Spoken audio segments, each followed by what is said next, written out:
past 2 months have been pretty efficient for me in terms of reading.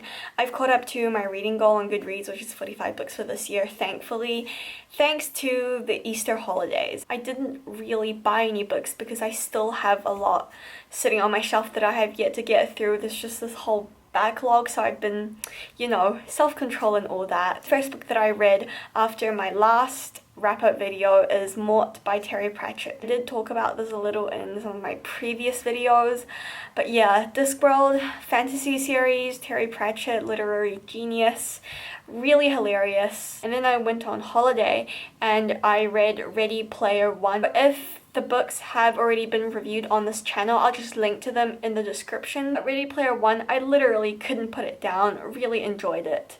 And Felicia's talked about that, so I'll put that in. A bit of more inside my comfort zone, I read All the Lights We Cannot See by Anthony Doerr, and Felicia's also reviewed that, so I'll put that down. Second World War, France, Germany, young kids, something like that. It was really beautifully written and quite heartwarming as well. Also on my holiday was Stardust by Neil Gaiman. This is my second Neil Gaiman book that I read. It's a fantasy novel about this boy who's born quite special. It's been out for a long time and there's a movie about it. I really want to get into reading more Neil Gaiman because his books are just so comforting and nice. And it's a treat, really, to be reading his books. This book I read on holiday was The Rabbitback Literature Society. I picked it up at my local bookstore.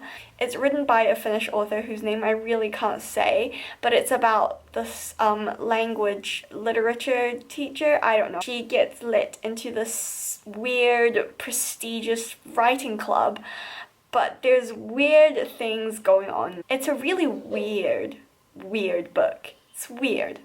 That's what I'm gonna say. I did get a new book, even though I didn't buy it in the month of April or May. I pre-ordered it.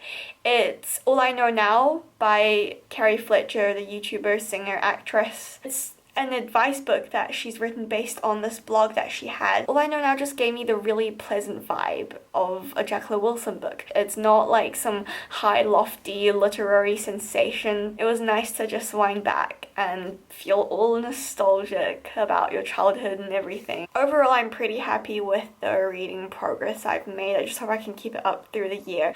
So I hope you're happy.